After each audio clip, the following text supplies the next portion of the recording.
Stanford University.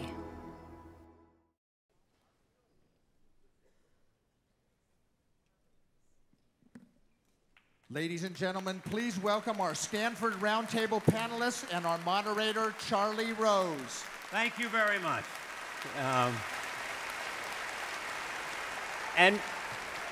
And first of all, congratulations to you for this reunion. I ran into one graduate of Stanford, and it said on his card, class of 74. And he said they made a mistake. It was 84. It was 74. I'm also thrilled to be here because of Johnny Dawkins, your great basketball coach. And if Krzyzewski retires at Duke, we're coming after him. I'm just telling you right now. I never believed that I would be able to be on this court. And I knew it would be in a capacity, not as a player. But I can also tell you of one great story about a wonderful Stanford alumnus who I got to know, Chief Justice Rehnquist. And he and I were doing an interview once at the Supreme Court chambers, and we started talking about the Final Four. And he said to me, I'll bet you that Stanford will outlast Duke in the Final Four. I said, how much do you want to bet? He said, $5. I said, done. And so there it was, and so it turned out that Duke actually lasted longer than Stanford. So I was not going to remind the Chief Justice of the United States that I won the bet. Lo and behold, there comes in the mail with a letter from the Chief Justice and a $5 bill saying, you won, wait till next time. So, and I have framed that.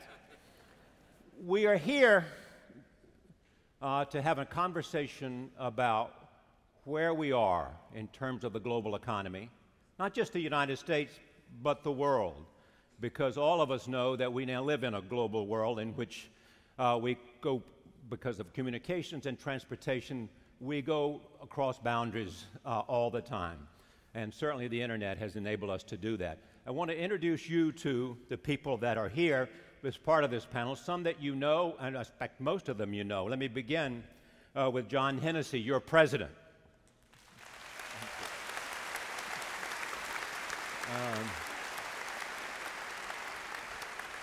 You're a former provost. You're a computer science and former dean of the School of Engineering, who has done a lot in terms of having universities think about economics and sustainability, and endowments too. Also here from Mexico is another Stanford alumnus who got his master's and his PhD in economics here, Guillermo Ortiz.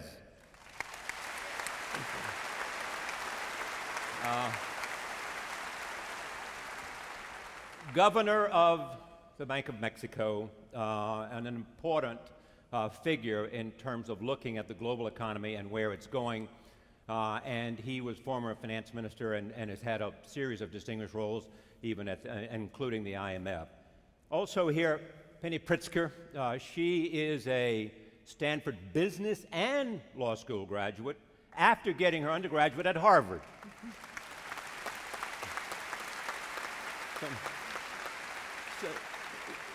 Some people in this crowd would say that's trading up.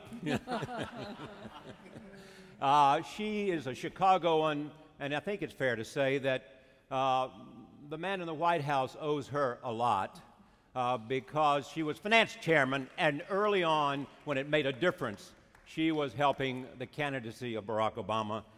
She's now on the Economic Advisory Committee.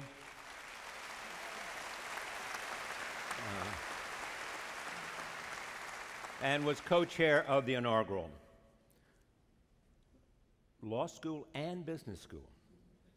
Next is Caroline Hoxby, who you know, who has a remarkable academic record, is a graduate of Harvard as well, and was a Rhodes Scholar and has a great reputation as a teacher. She's I think it's a Balmer professor here in economics with a special emphasis on education, public economics, and we'll talk about education and the crucial role that it will play in terms of the economic and the political and the global future for this country and for every country. It is playing an increasing importance as brains influence how we see the future. Also here,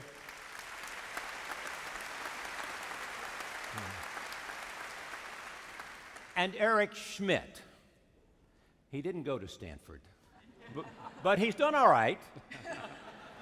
He went to Princeton and got his undergraduate degree. Then he went to a place, I think it may be a rival of yours, called the University of California at Berkeley.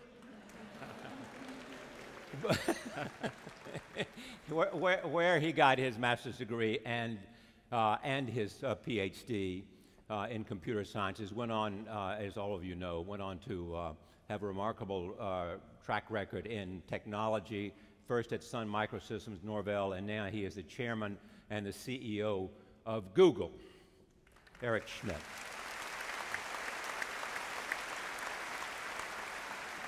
Also here is another one of your own, Garth Soloner, who is, since 2009, has been Dean of the School of Business.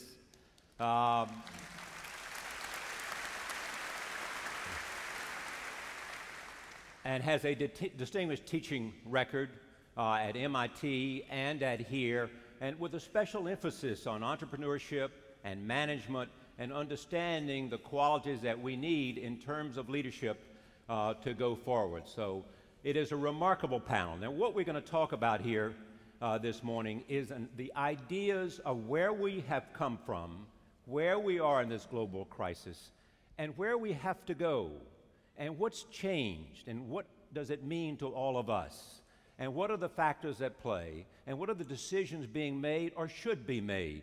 What kinds of strategies ought there be for the future?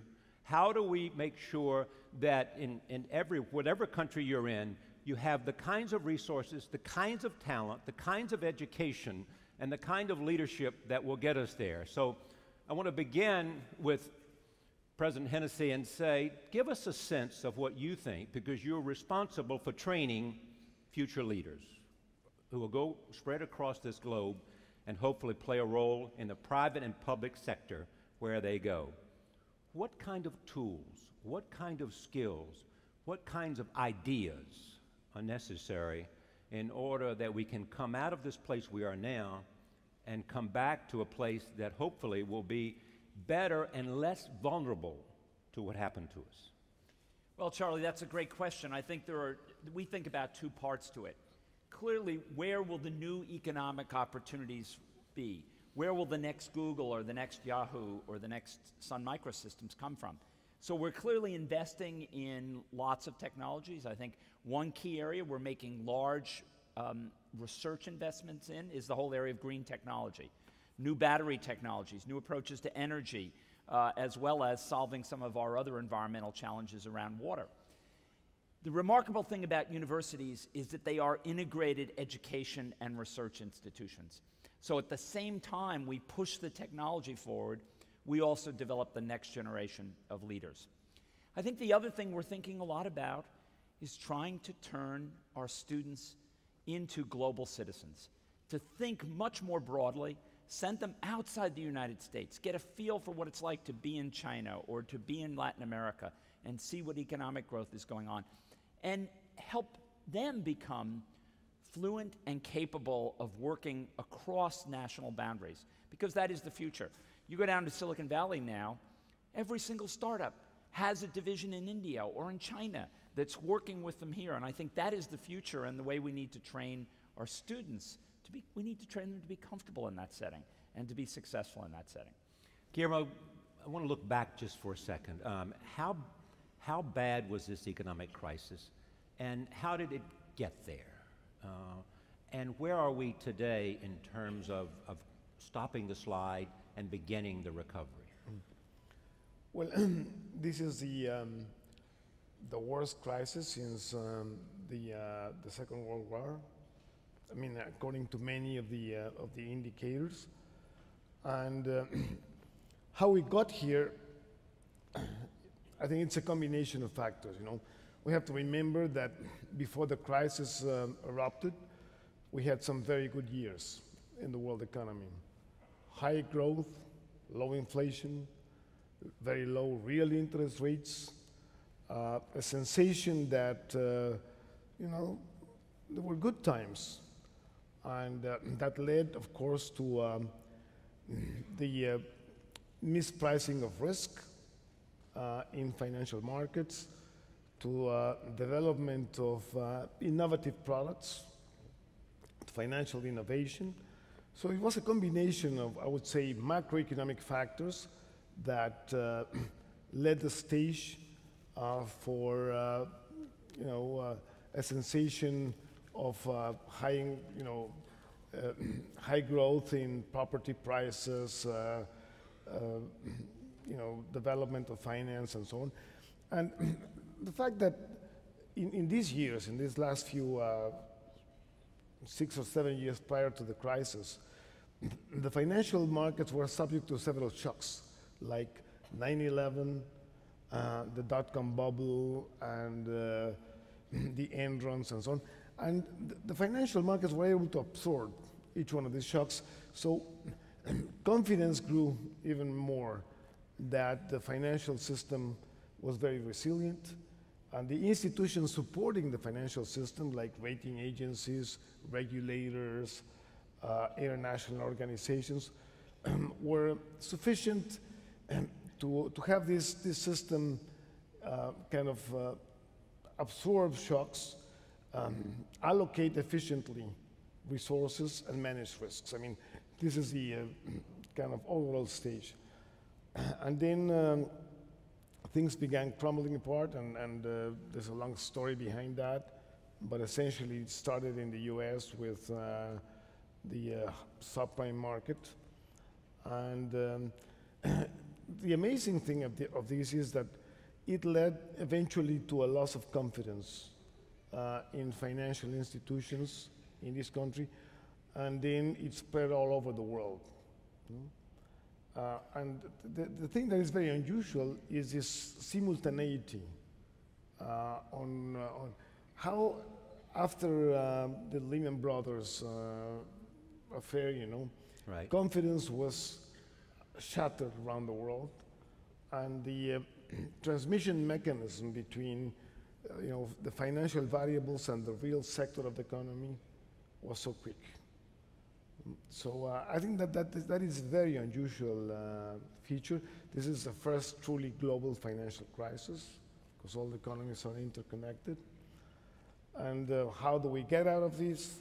Well, I guess this is the subject of We will get to that. Yeah. Eric, you travel around the globe. China is leading the economic, Asia's leading the economic recovery.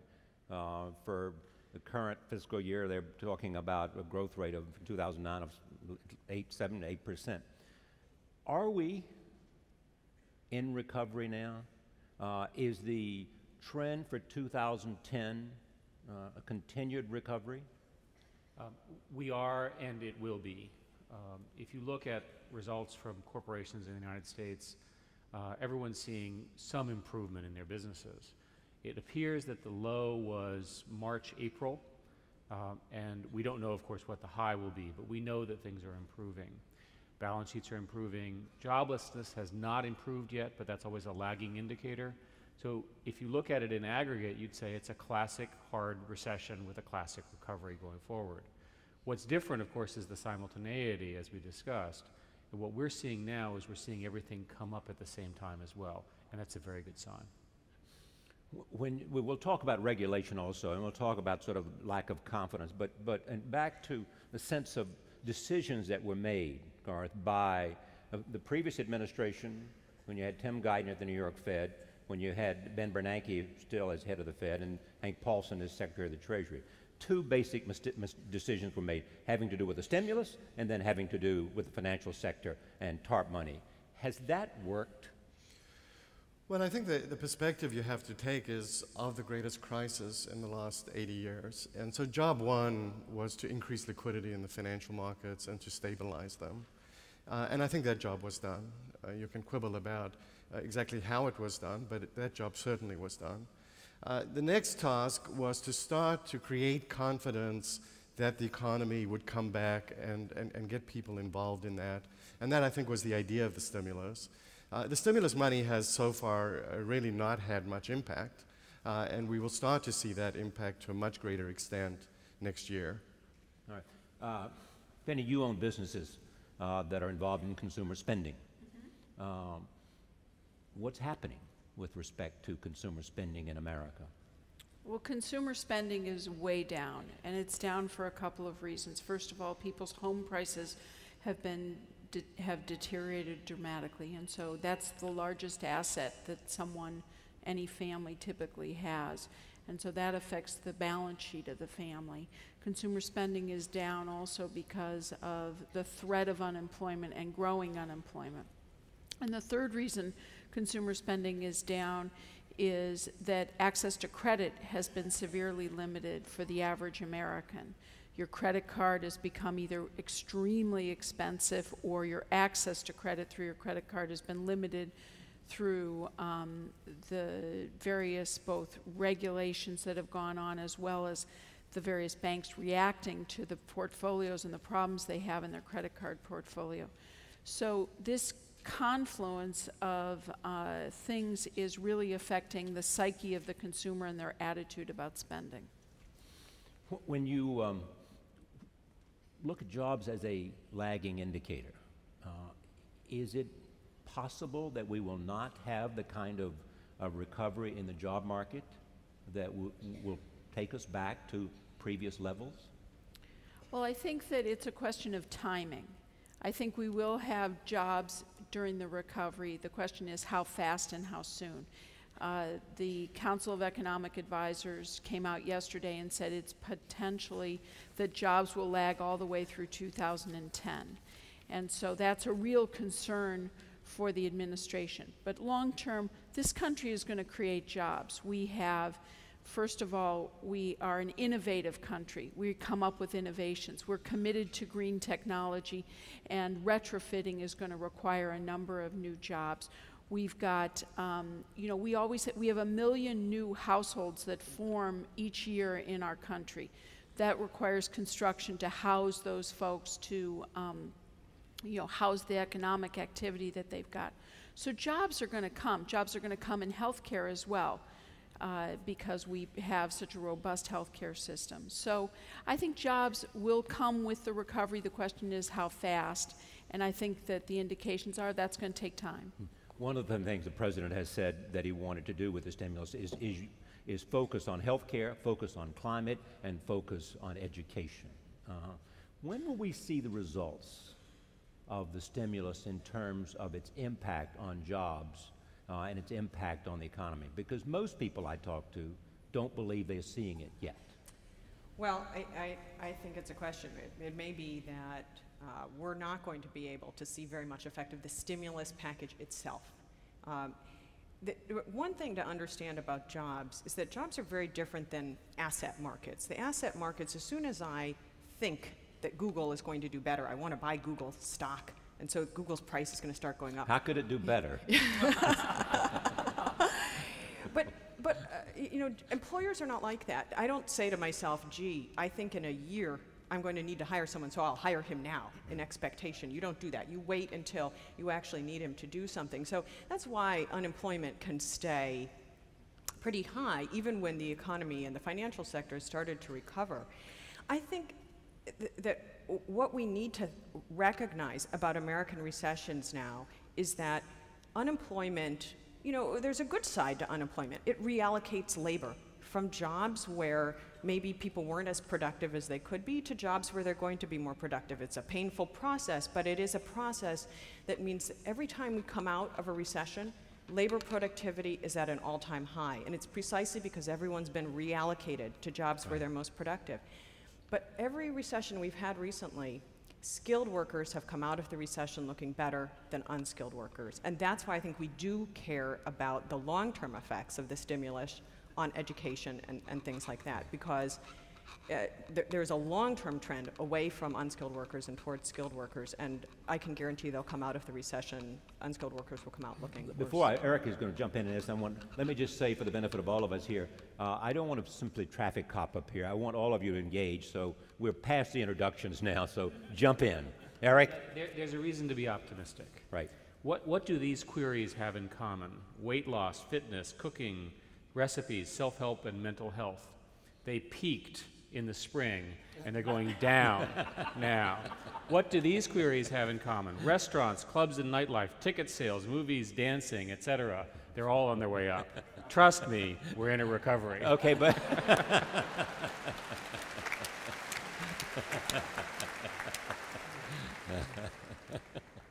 so America is back in business. all right. So consumers are in fact spending. And using credit. Yeah. But let me just stay with this notion of the stimulus too. What's the payoff for this money in terms of climate, an area that you're enormously interested in, in terms of the investment we're making? In the February activity, the stimulus bill was designed as a 2-year activity, $80 billion, excuse me, and it had a lot of constituencies that were sort of at that. And a lot of the money went for education, public safety, infrastructure improvements, and so forth. There are about $60 billion that went into various forms of renewable energy, including $5 or $10 billion in building out a smart grid, a whole bunch of things like that.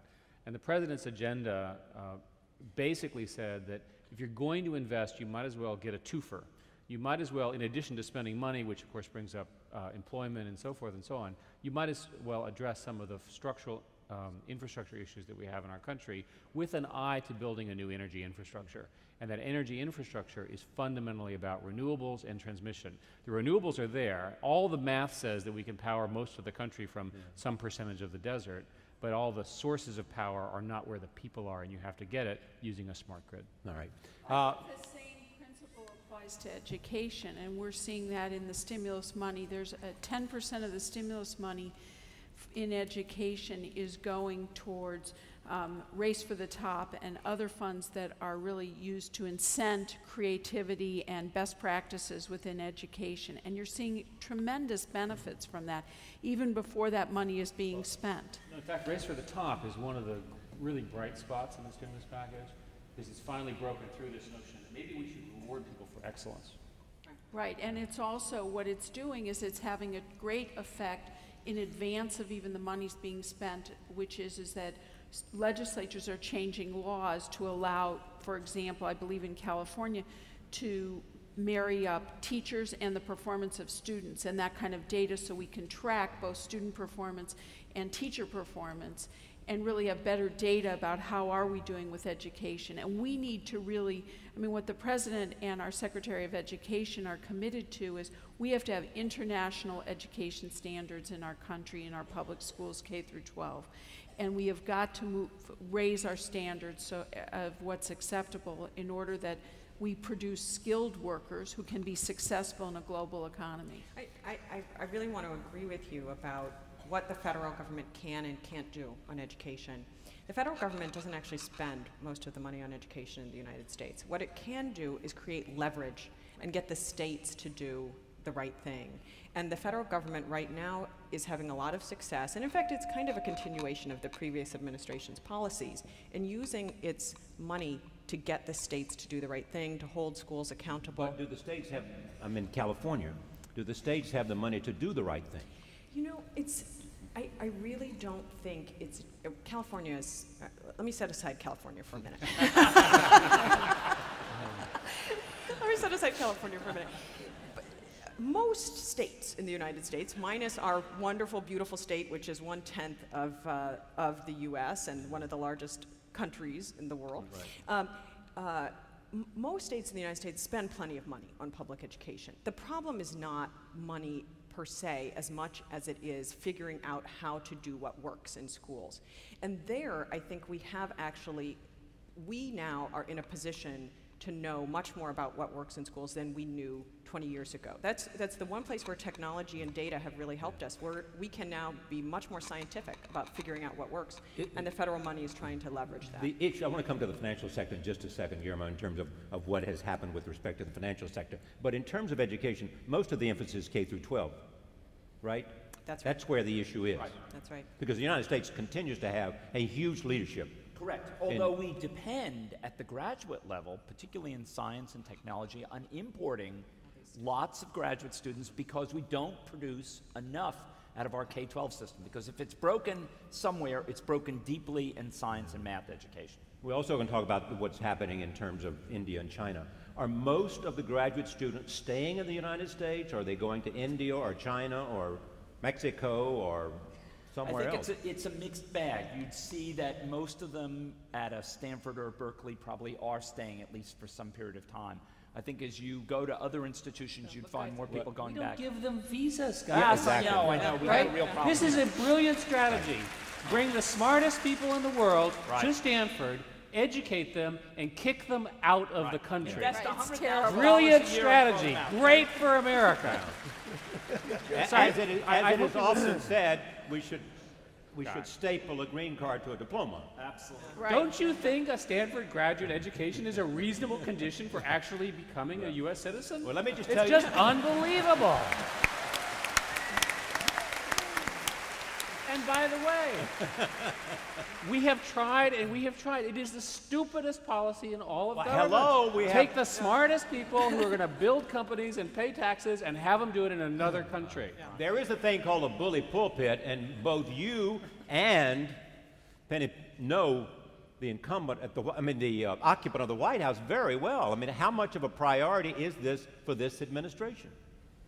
I think it's a huge priority, but when one's going to deal with immigration law as a policy matter is a timing question, and so they're very focused on this issue.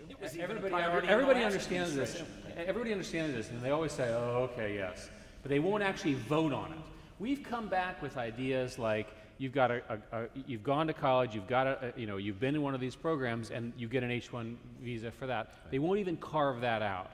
It's the peculiar logic of government. It actually makes no sense. All right. Well, even getting to the DREAM Act, with a very simple piece of law which would take young people who came to this country, who didn't come with citizenship, who complete high school and go on to college, and give them the opportunity to become citizens.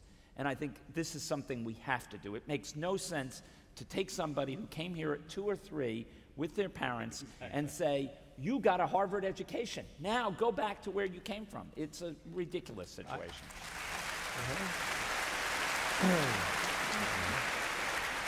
I told your president last night at dinner that I just had an opportunity to meet with a delegation from China who were in the United States, and a high-level delegation, and there was a dinner, and the man sitting next to me, I said to him, what are you doing here? He's saying, I'm trying to get every graduate of your universities with a PhD to come back to China.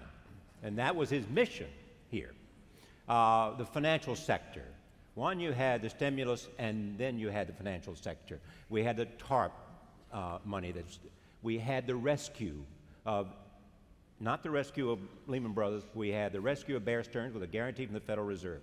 We had AIG. We had Fannie Mae and Freddie Mac. We had Citicorp. A huge amount of government rescue. Did they do the right thing? And what are the implications for the future? Well, I think first that this crisis reflects a major institutional failure, of course, financial institutions, but also of regulators, of rating agencies, of international agencies that were supposed to be in charge of international cooperation. And the shock was so huge in terms of shattering confidence in basic institutions that the authorities, in a cooperative way, and this is interesting because I think for the first time, I would say in history, you had both emerging and developed countries sitting together and deciding on what actions ought to be done to save the world economy. Because a year ago, we were looking at the abyss, at the precipice. And I think it worked. It worked, but the amounts of money involved are so huge that obviously people are demanding, first of all, much more accountability, more transparency, and a sense of fairness. Why is it that so few have hurt so many. Because that is, I think, the key point, you know. There's a deep sense of unfairness on all this, you know. A deep sense of unfairness. Right. You know? And I think that the task is to restore confidence in the institutions and to restore confidence that those in charge of taking decisions in the financial sector actually are, you know, responsible for them. You see, the financial industry is one where the shareholders have limited responsibility. Okay? They only risk their capital. The managers have these agency problems because of the wrong incentives to take excessive risks. Capital is subsidized because you have a lender of last resort, the central bank, and you have deposit insurance. So the incentives are inherently built for financial system to take excessive risks by any kind of social optimism. So that you need regulation. And here the point is, you know, how much regulation? And I think that the industry has been very successful in convincing regulators, not only in the US, but all over the world, that a lightly regulated financial industry would be able to take care of itself. And that has not happened. So I think that there's a process of rebuilding now. And this is what the discussion is. I think the industry would like to go back to business as usual. Business as usual. Yeah. And they're lobbying in Washington as we speak. Yeah, but that is not acceptable. To tamp down regulations. Exactly, and that is not acceptable. And this is why, for example, the compensation and pay and all that is such a, it's not only a political issue, I think it's a social issue. And I think that the forces in the world and in America will make these changes. And this is a process. It has to be sorted out, but we'll end up with a different landscape. Garth, what ought to be the lessons of this crisis in terms of what we need to do to avoid another kind of bubble, although they tell me bubbles will constantly be developing in any cycle of an economy. But what financial regulations are necessary? Having to do with risk, having to do with too big to fail, having to do with enforcement. So I think the point that Guillermo makes is correct, that the externalities from the decisions that are made by executives in the financial industry affect not just them, but the entire global system, and therefore they ought to be subject to regulatory scrutiny. There are at least two failures from what happened that ought to be addressed in regulation. One is that the credit rating agencies did an inadequate job of assessing the risk of the mortgage-backed securities that were being sold, and that was the fundamental risk mispricing that echoed around the world. The second is we have deposit insurance for retail banks, and we have no equivalent for large financial institutions. So when they were holding this paper that had been mispriced and was not appropriate for the risk they were carrying, and then confidence began to sap in their holdings on the balance sheet, there were runs on those large financial institutions, which is what caused the panic and put the federal government in the position of having to bail them out with very large amounts of money. And I think the federal government had no option but to bail them out. Otherwise, we were looking at a global crisis. We were on the brink of financial collapse. The financial system had essentially seized. There was no liquidity for regular business, and if you don't fix that, you do go off the precipice. That was a very scary moment in the last few years. And so something like deposited insurance at the level of large financial institutions, which they could pay for as part of an insurance premium for the collective, could go a long way to preventing those kinds of runs. Go ahead, Caroline, and then Eric. Well, I think, if we look back a year ago at this time, things were much scarier. And so at least from the perspective of what the government did at the time with the Tarp money, it did keep us from going over that precipice. And I think we all agree that a lot more transparency in the financial sector would be a good thing, because if we had had a lot more transparency, the crisis probably would not have occurred to the same extent it did.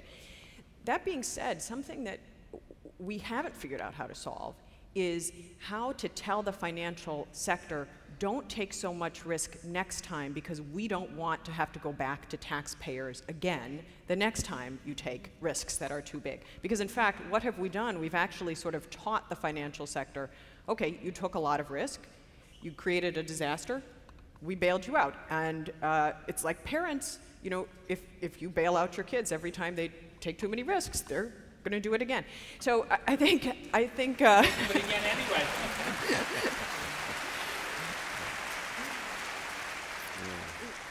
So we do have to figure out a way to change that relationship between, I think, the American taxpayer and the financial sector, because otherwise they will find new ways of taking risks. Sure, they won't do the same type of mortgage-backed securities again, we won't have the same type of reinsurance, but we will have, there are always new financial instruments. But is the problem what businesses they're in, i.e., whether they're in the trading business, an investment banking function, or a commercial banking function, or capital requirements? So that there is too much leverage and too much risk-taking. And can you, anybody? Yeah, I think it's both things, you know.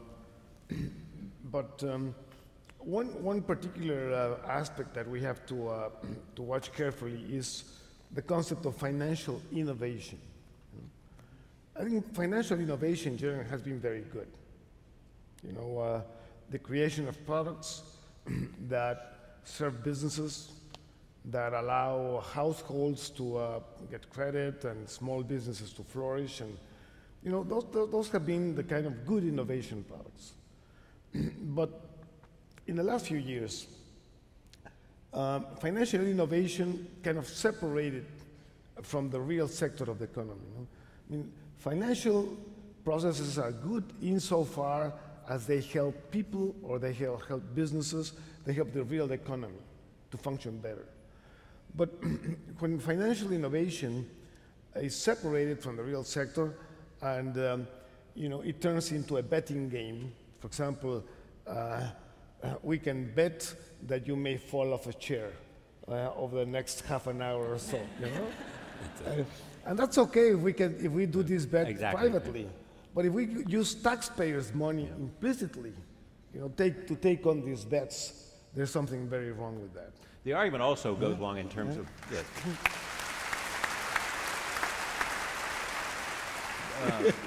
Penny, the president frequently speaks to the idea that we want to be supporting an economy that is building things, and companies that are building things, not people that are simply engaged in financial engineering.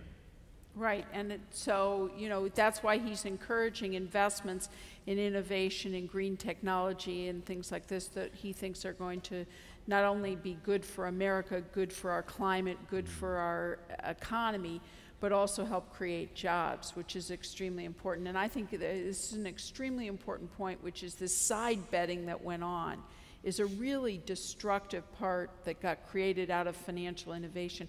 And the real challenge for a new regulatory reform is going to be to dampen that down, but keep the economic growth part of our financial institutions vibrant.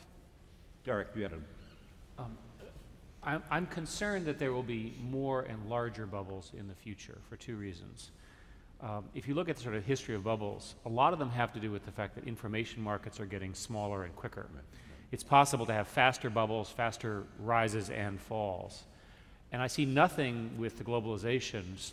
Globalization is not going to slow down in the next 20, 30 years, I don't think. And so it's likely that we're going to see more, not less.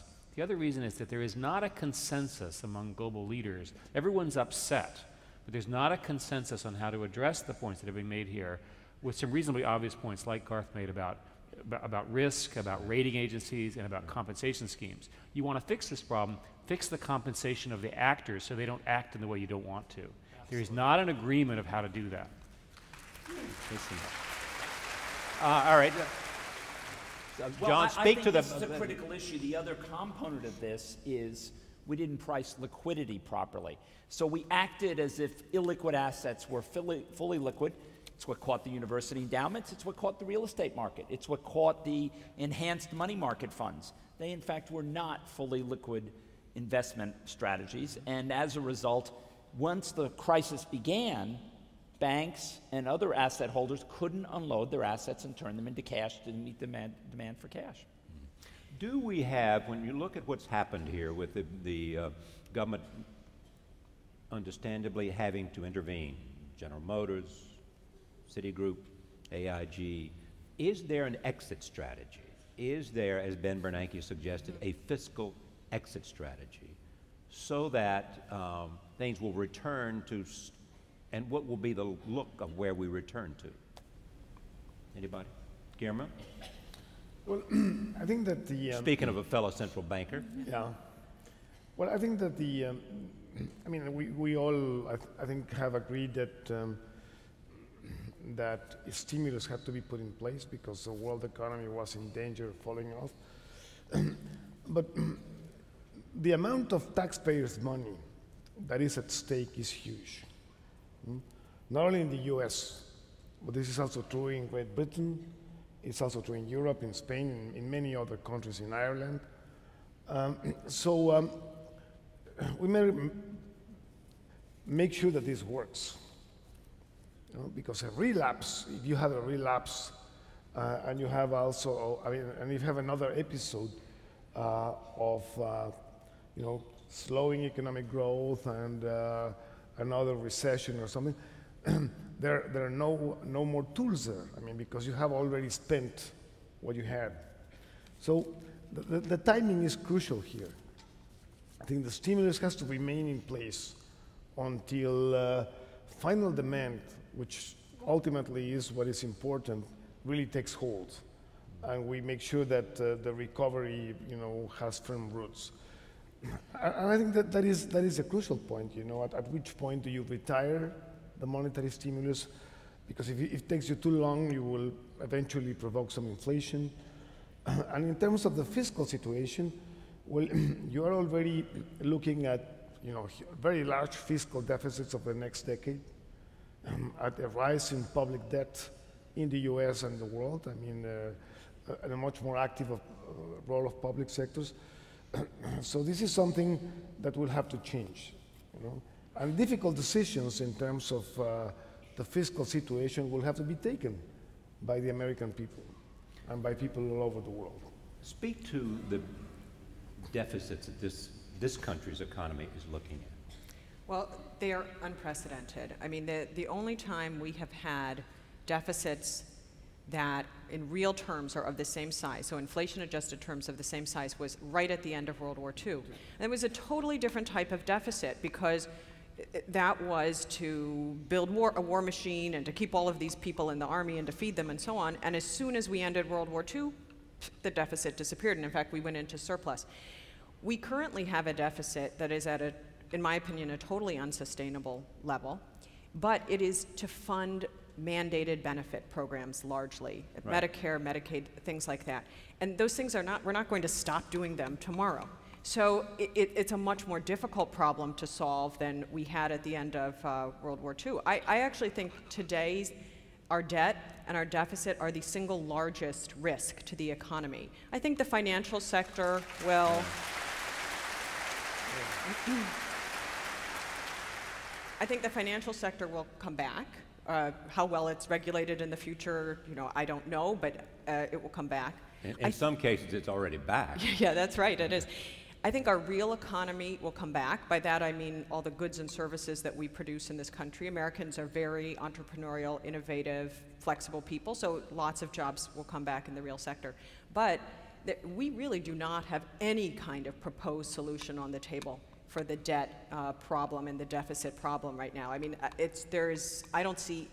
I really don't see any reason to be optimistic about this problem going away because we do not have the resolve right now to cut government spending enough to get rid of the deficit that way. And I think no one also wants to raise taxes enough to get rid of it the other way. And I think if we raise taxes as much as we would need to get rid of the deficit without cutting spending, we would drive a lot of business out of the United States. So we're in a tough situation. Garth and then Eric. Yeah, so I completely agree on the magnitude of the deficit, and it's not clear that we have the resolve to deal with it. But the other side of that is we need to finance those deficits. And the big question is who's going to continue to fund those deficits into the future. It's not clear that foreign sovereign governments will fund these deficits indefinitely into the future, which poses a risk in the longer term for the dollar. Well, we talked about this before we came on. What happens if they decide not to finance our deficit? Well, I think our currency already knows what's going to happen if they decide not to fund our deficit. When they decide not to fund our deficit, the dollar will continue to decline, and no longer will it be attractive. Right, it's not going to be attractive to fund U.S. debt. I don't mean that they're going to pull out altogether, but that they're going to slow their appetite for U.S. debt. And we're all going to see the falling U.S. dollar in the form of higher prices here, because everything we buy that's from China, say, is going to become more expensive. And we could get into a sort of stagflation situation where the Fed feels it's necessary to rein in the money supply because inflation looks like it's getting out of hand, and then we push the economy back into recession.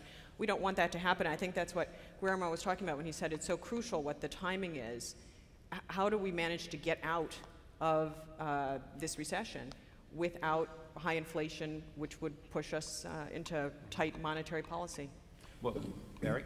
So if the base case goes something like, we announced a strong dollar strategy, but in fact we have a weak dollar strategy, that we're dependent upon the Chinese and others for monetizing our debt for the next 10, 20 years, we have these ever-increasing debt solutions, and we have these ever-increasing entitlement programs, which our government is happy to continue to make bigger and bigger and bigger because of the way of our political system, then what's a way out of that path?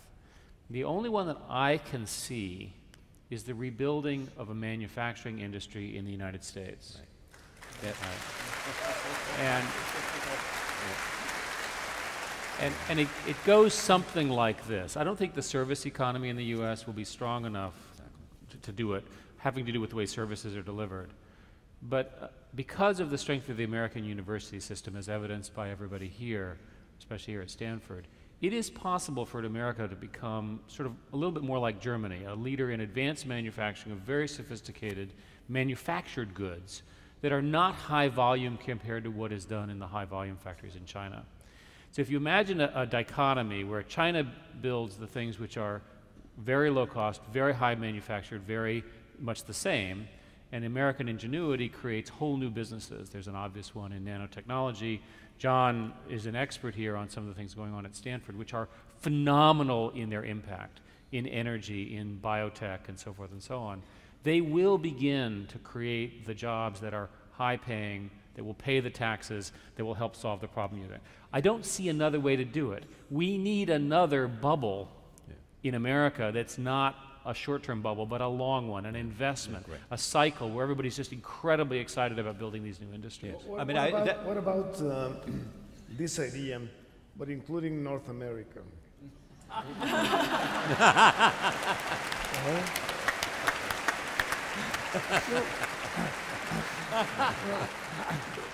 I seriously think that the potential of the synergies between Canada, the U.S. and Mexico have been way underexploited. No? And I think that we have, as a bloc, we can really compete and create jobs and become much more efficient. I mean, each one has comparative advantages, but together I think we'll be a lot stronger. My issue here, and I want to be very clear, is I think there will be a recovery in the United States.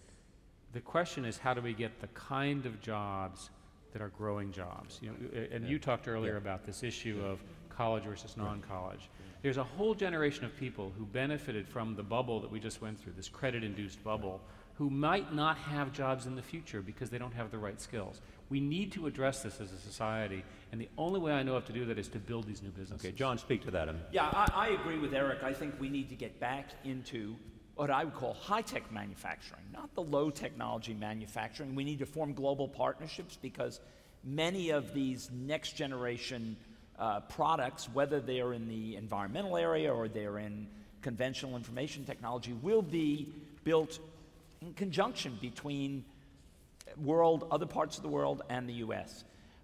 My biggest fear is that the growth in entitlement spending and the inability to tame the debt will mean that this small sliver of discretionary spending where we invest in research, we invest in education in this country, we'll get squeezed out, and we'll have eaten our own seed corn, and then we'll really be in for a crisis. We will not be able to get the kind of economic growth that can support the kind of jobs we want to have in this country. I think that's exactly right. The evidence is that U.S. growth is increasingly dependent on innovation. In fact, you could say that really the only thing that we're good at anymore is innovation. We're much better than the rest of the world at innovation, maybe not much else. But that means that we should have lots of innovative manufacturing, innovative service industries, innovative all kinds of things. But then John's point becomes especially clear, that we can't create innovation without creating the highly educated people who create the innovations, and we need the seed money to do that. I've got 2 points here. One, Well, it goes back to a public policy question, too, because it's all really tied together. When we started off with immigration, right, and our issues about keeping our brightest people here in the United States so that we can innovate, so that we can do manufacturing, that we also, our relationships around the world need to be strong. We need to manage our relationship with China because we do have a codependency. And they're very clear about the codependency. The Chinese are, they understand our need for their capital, but they want us to become, they actually want us to become a manufacturing and exporting nation because that's good for them as well, for their dollars, for where they're investing their capital. So it's all interrelated with one another. But the interesting thing, too, though, and I know Eric knows about this and others, it is, there is in China specifically a huge commitment, on solar, huge commitment in terms of a range of alternative energy sources with the huge energy demand they have and their necessity to fuel their growth. At the same time, I'm not sure that we can always rely on this sort of our great pride, and understandable so, in innovation and creativity and those factors that have given us the technology that has fueled our economy. We can't take that for granted because we're much more living in as Tom Friedman said, a flat world where access to information is the same, and they're developing talent bases, and people are understanding that it may be very important to your economy to lead the effort to sustainable energy sources, alternative energy sources, and we need to have a national will in order to be able to compete in the future, not dominate, compete. No, compete, Charlie. The number one question that I get from people who come from China or India or parts of Latin America, Brazil, how do we replicate the ecosystem of Silicon Valley? Right. What's the role of the university? What's the role of the companies? What's the role of government? To stay in Washington, please. Right. Yeah, but Eric, speak to this only because well, you know what people are doing around the world. Well, the rise of China is clearly the story for the next 10 to 20 years. It has been for the last 10. We are now dependent upon China in ways that are phenomenally disturbing if you think about it. That if they were to start a set of things that they were to stop doing, we would be in very serious trouble as a country. They're very, very good at the kind of manufacturing that might be needed, for example, for rebuilding the energy infrastructure. There's a concern now that in some core aspects of energy, some of that technology is now better, cheaper, faster in China. So there's an opportunity that we might have already missed. Now, that's not to say there's not another 10 opportunities sitting in front of us if we do what John said. So it is a race. I think the competition is probably quite healthy. It keeps America's ego in check a little bit, which is always good, and it causes us to recognize that there's smart people everywhere. Somebody said,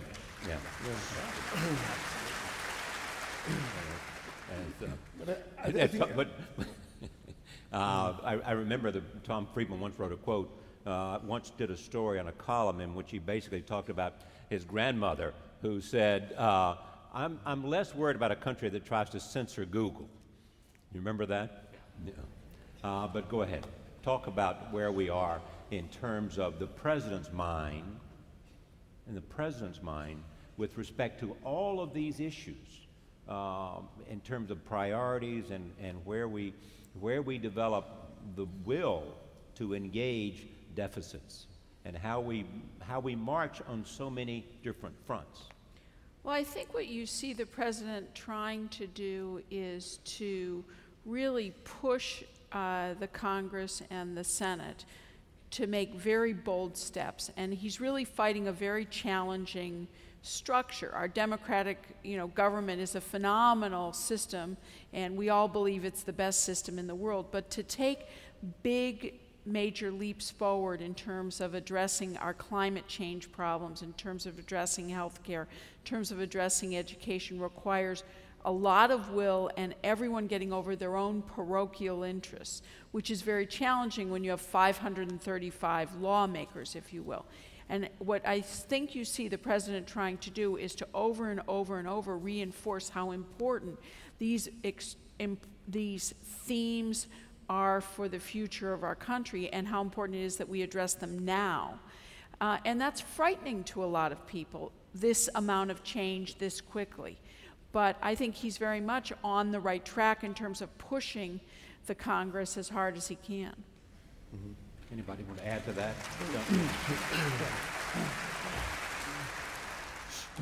I think that the key question is one of resources. And for that, a necessary condition to keep Americans' preeminence in the world, shared with China and all that, but to keep it strong is to really address the problem of the debt and the deficits. But the good news, I think, is that there are precedents.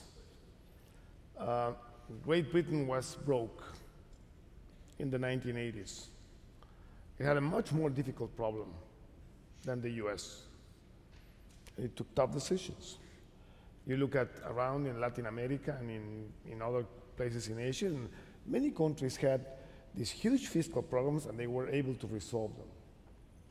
So obviously it takes will, it takes political agreement, but I think that the US certainly has the tools to resolve this. And comparatively to other countries, the US is in relatively good shape still. So I think this is the most important thing. Once you free resources to devote them to education, to devote them to innovation, so on, I think that the dynamics will change drastically. Is it, in fact, because of our president's skill at language, is the world, in a sense, looking to the United States today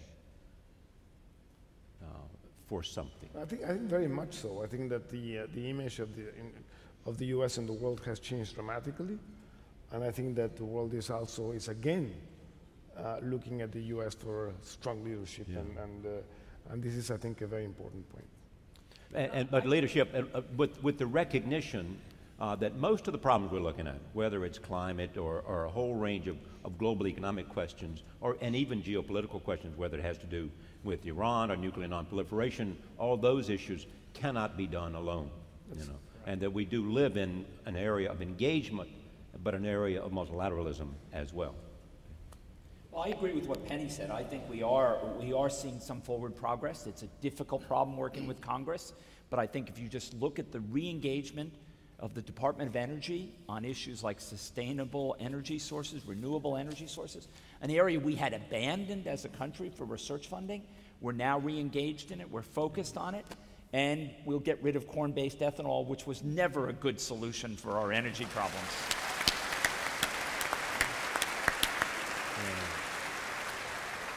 So I think this is right, but I think there's just not enough urgency in Congress. Urgency. Urgency. So the real problem is that the entitlements problem grows over time. So it's always a problem wherever you stand in the future, right? And so we don't tackle it with enough seriousness and engagement. And in the meanwhile, the rest of the world isn't standing still. And I think that's where the rest of the world does not admire what we're doing. If we look at our European counterparts, they look at our entitlement spending and they say, guys, we thought that you have been telling us for years to control our entitlement spending and control our deficits, and now that we finally started to do it, look at you people. You seem to be out of control. So I think they're There we are not the envy of the world, and we don't want to wait until it's an emergency situation to take care of the problem. You know, we have had times in living memory, all of our living memories, when we ran surpluses in the United States. And those would have been good times to tackle some of these entitlement programs because it's easier to solve the problems when you're running a surplus. But when we're running surpluses, we tend to say, well, that's a problem that's out in the future. And that's not a good way to deal with it, because we need to deal with it before it becomes a huge crisis where Social Security is bankrupt and Medicare and Medicaid are bankrupt. We actually need to deal with it now, and it will make all of our other problems easier. But is it going to be, go ahead. But I think we as citizens have to pressure our representatives to say these are priorities and we're willing to sacrifice in order to have these priorities brought to fruition.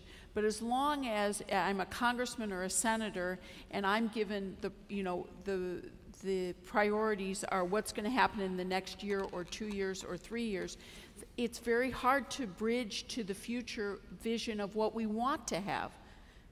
I think we've also lost the art of compromise. We've lost the ability to bring the parties together and to form a compromise.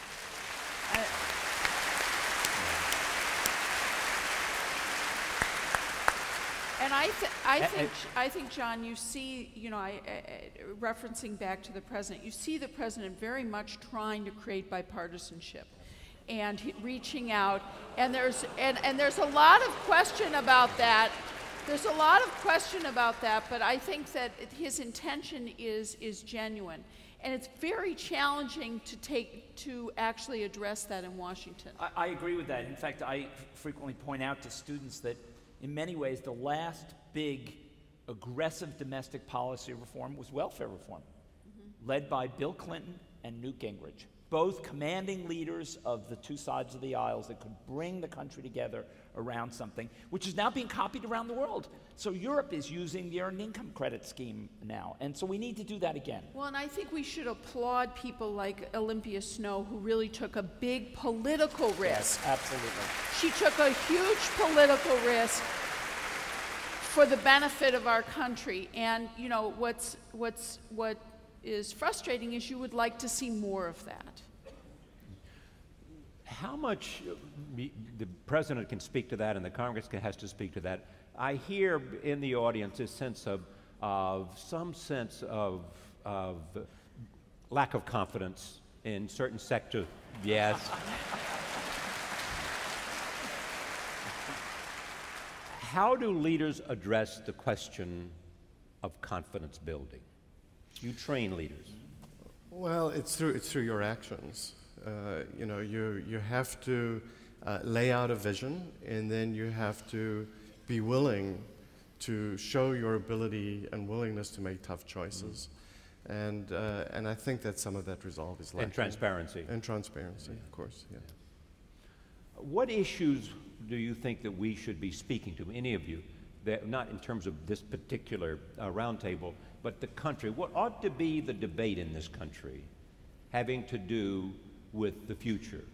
What ought to be the questions that are on the table about what kind of country we are and also how we participate in the world? And I say this because we're living in a global world having to do with any country in the world. You know, what ought to be the kinds of questions that we ought to make sure are on the agenda, Eric? So where does, the question fundamentally is, where does the growth come from? Right. If we're not a growth country, we're more or less kaput. And the reason is that all of the systems that we have in place are just going to fight over these incredibly hard to get resources, and everyone's going to be fighting against each other. We have a war of demographics because of life extension, which many other democracies have as well. Everyone else is fundamentally dealing with the problem that the generation that follows them is not going to be able to pay the taxes and what have you to support the people who are older. The combination of those two, we have to deal with the fact that we cannot, for example, decide to spend $1 trillion randomly here, here, and here without a consequence. Or we have to figure out a way to raise that money through, I think, our own creativity. I think the other thing I'd put on the table, Charlie, is the work that Carolyn's doing on K-12. If we can't offer every young person in this country a decent, opportunity through a good education at K-12, we're sunk. We're sunk. We'll never get it going. Yeah, but I want to agree with the gentleman on both sides. We have to grow ourselves out of our problems, essentially, because we have mortgaged the future of our children. And we've done this many times before, and it's been okay. And why has it been okay? It's because our economy has grown enough that our children have not really minded paying off our debts, right? The debts that we imposed on them. But it has to be that the economy grows enough to get us out of this set of problems. Well, why does education matter so much? Education is fundamental fuel for growth in the United States. And it also, especially in K-12, where we have many Americans who really just don't learn basic skills. Literacy and numeracy skills are still problems for many Americans. Those people become the entitlement burden for us in the future because, of course, they're not going to have the skills to earn enough to pay the taxes, to do everything else. So we have to solve education problems in the United States. We can't say that's something that, oh, we need to put that aside while we deal with our short-term problems. We have to think of it as short-term, long-term, medium-term. because this is reunion weekend, John, this global economic crisis has done what to universities? Well, I think it's certainly woken us up with respect to how we think about our endowment. My view, it's also created an opportunity for a Nobel Prize in economics when somebody figures out how to price liquidity in an appropriate fashion. Right. Obviously, we've lost a lot of resources, as have many of our colleagues at other universities that had significant endowments. We've reset, we've adopted. The universities are not going to go away. The great private universities are still terrific education institutions. They have great students applying to them. They're going to be a little stressed over financial aid for the next few years. My great fear is that our public universities are under tremendous pressure, given what's happened with the states, the fact that they haven't reformed their financial systems. We have to save them. Go ahead, Tarp. So I'd say for business schools, the crisis has held a mirror up to us. We have to educate principled leaders. So you got to teach different courses? You have to change your curriculum? We have to change the curriculum, which we have done here at Stanford. Right. It's not about teaching finance and marketing and supply chain and accounting. You have to teach those things, but you have to educate future leaders of managed institutions who will approach their decision-making in a principled way. About values and things like that. Yeah.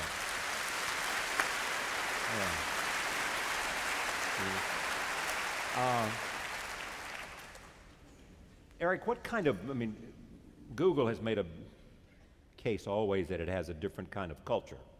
What kind of culture ought to exist within business institutions for the future? Well, it's interesting to say right up front that the Google culture is the Stanford culture.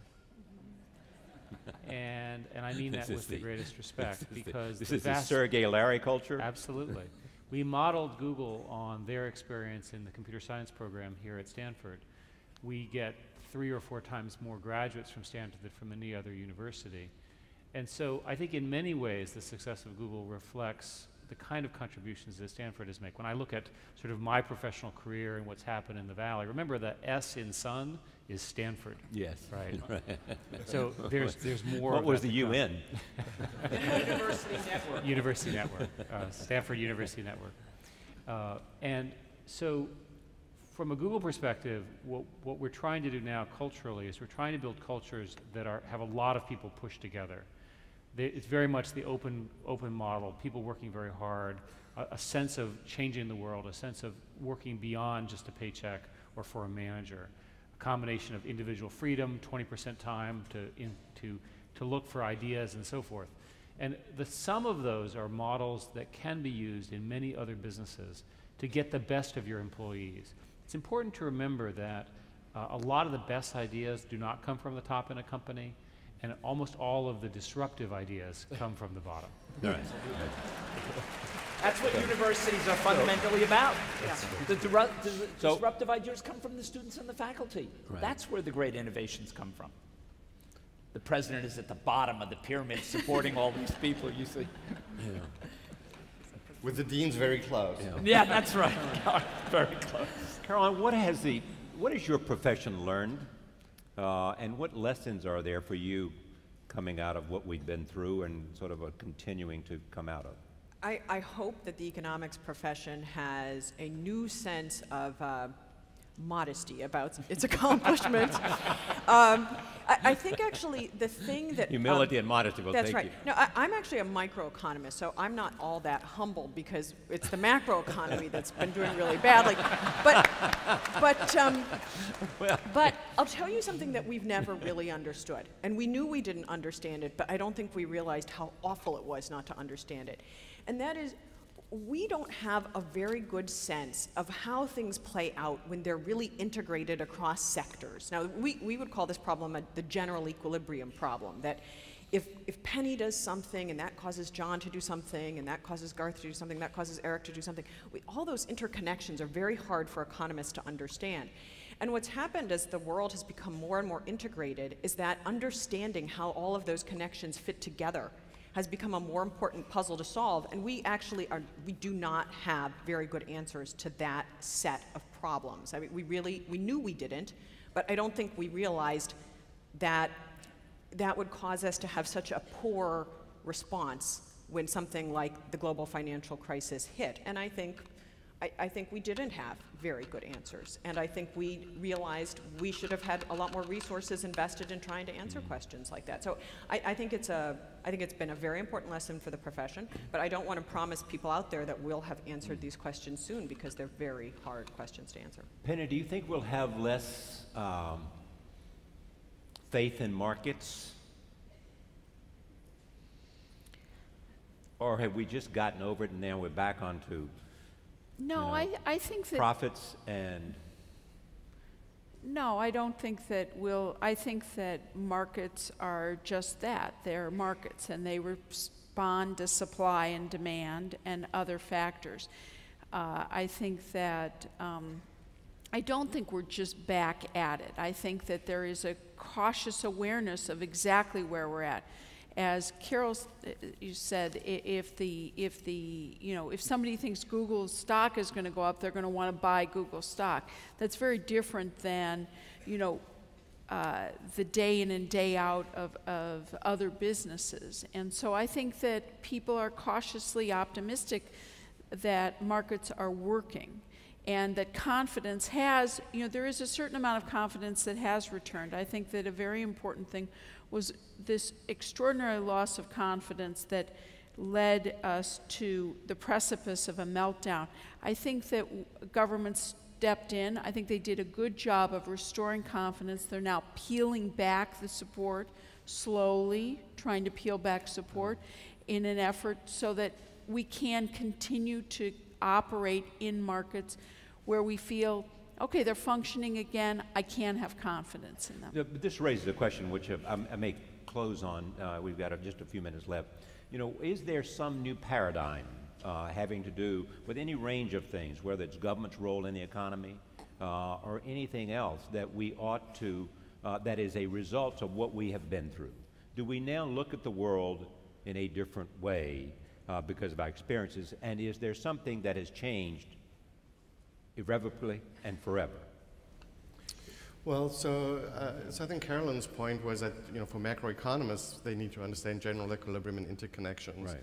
I think executives now understand they have to understand interconnections, that focusing just narrowly on your business and your own shareholders and stakeholders is not enough. You need to understand the full context in which you're managing. The financial services managers, the financial services executives who weathered the storm the best were those who didn't just say, I can buy debt for X and I can sell it for X plus a profit, but who asked themselves, why is that priced the way it is? All right, Eric, go ahead, and then I want to change it. Just real quick, one thing has really changed in the last 5 or 10 years, which has been the explosion of mobile devices and the ability to measure things. Right. And we haven't talked much about this, but the fact of the matter is that transparency can be taken to a much greater degree now. And what you learn in the internet business is that people have a lot of free time. They have a lot of time, right? They have a lot of time to look and monitor and analyze. Yeah. And from a government policy perspective and a banking policy, I wonder whether the issue of risk mispricing and so forth, had much of that information been more generally available to the average public, average person, would we have been able to detect these things earlier? Right. I'm not talking about the institutions who are overworked and understaffed and maybe in some cases the wrong skills. But the fact of the matter is that these crises affect all of us, and all of us have an opportunity, if there's information out there, to monitor what folks are doing, and I think that's healthy. Okay. Because of you specifically, how is the internet going to change us in ways that it has not already changed us? Well, one obvious change, which you know very well, has been that much information that people now consume, they actually get from their friends. Right. It's essentially user-generated data and so forth. You've seen a sort of a collapse, if you will, of the authority figures of information. This is affecting newspapers and the media in general, and in my view, it's a real issue. But the fact of the matter is that people are largely now influenced by what their friends and other people who they think are like them thinks. That has a lot of positive effects and also some negative effects on our political structure. If you extrapolate that out further, what it says is that every decision we face as an individual or as a country or as a political leader or what have you, will be a shades of gray argument. The people will get so good at spinning their particular point of view, it'll be very, very difficult to tell what the average person really thinks. What does the body populate really think? Because the tools and technology, the democratization of technology, allows everyone to think that they are a famous spokesman or an authoritative, and even though they're not. All right. Caroline, you spoke about the deficit as a huge concern for you. Why are you optimistic? Oh, I'm optimistic. Well, I'm an American, so I think it's in the blood. But when I think about the good things that are happening in our economy and the world economy, there are many reasons to be optimistic. I think I take tremendous hope from the fact that despite the crisis, Americans remain very entrepreneurial, very optimistic about the future, very interested in getting back on the horse that they have fallen off of, and we're just a very innovative people, and it's partly because we managed to import so many innovative people from the rest of the world, which is just fantastic. Maybe if we had better visas, we would import even more, but we do that. The other thing I take a lot of hope from is that the internet has really changed the degree to which the world economy can benefit from the many, many innovative people in the world, smart people in the world, who were previously not able to really participate in the world economy because they weren't that linked into it. It used to be the case that when I would talk to, say, an economist from sub-Saharan Africa, I would find that that economist was, say, 2 to 3 decades behind where economics was. Now they are a couple of days behind where the profession is because of the internet. And all of a sudden, all of these smart people are going to participate in the world economy. That's a great thing because the world economy grows as we push more and more resources into it, and we've had a lot of underutilized people in the world, and they're now going to be much more utilized. So I'm optimistic about that. Penny, life's been good. Life's been good to you. What are you concerned about most of all, and why are you optimistic? Well, I share the view. The reason that I'm optimistic is I believe in America. I believe in our innovative capabilities. I believe in our educational institutions.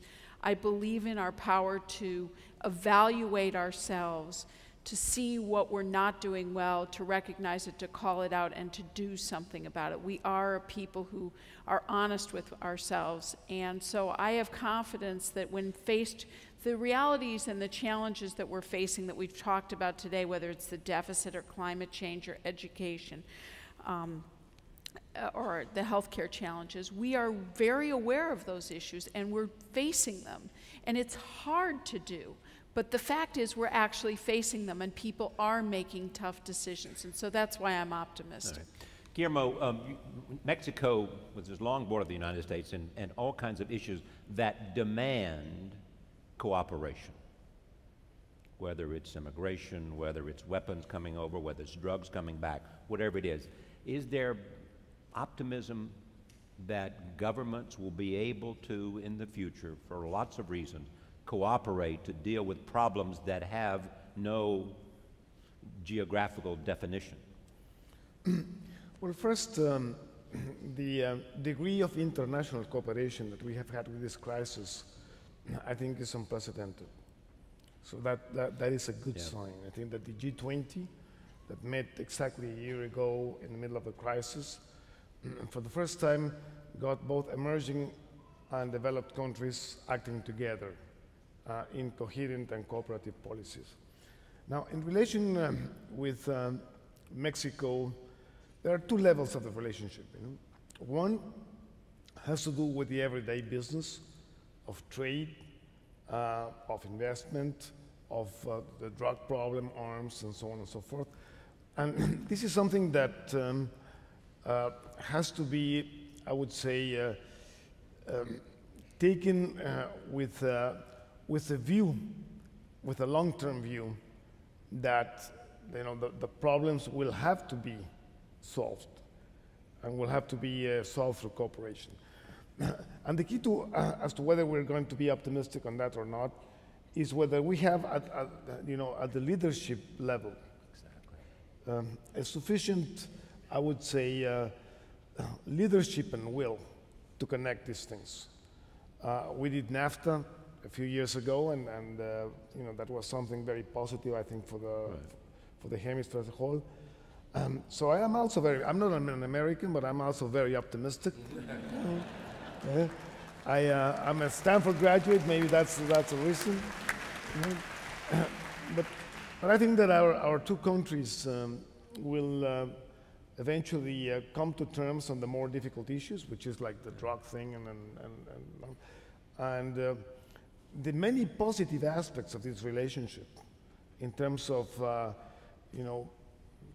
job creation, synergies, and so on, are the really important aspects that we have to focus on. Yeah. One thing is, and we clearly is a lesson of our time, is that, and I think this president has reinforced it, is that we have to listen to others, and we have to let them know, that we understand where the complications of their own time and their own life and their own challenges. We conclude this before a couple of final remarks with your president on this reunion weekend. How would you sum up what we've heard this evening, this morning, and where we are? Well, Charlie, I think it's clear from the discussions we've had that we've seen that we have a lot of challenges. I think we have challenges in Washington to solve some of the problems and ensure that we don't get back in the jam that we've gotten in. But I think as you went around through the panelists here, I think you heard a sense of optimism. When I greeted the new group of incoming students last month, that's why I'm optimistic. They're energetic. They're excited to be here. They're looking through course catalogs saying, I don't know how I'll get all these courses in that I want to take. And they are determined to make a difference in the United States and around the world.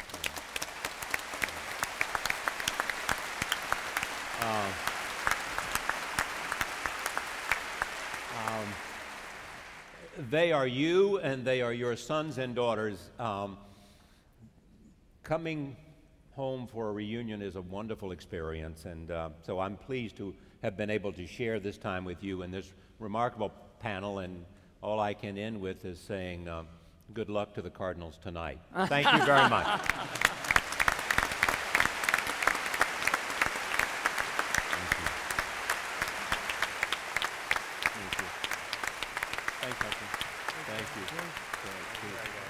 That was great. Thank you. It was very fun. Terrific to meet you as well. That was good. That was really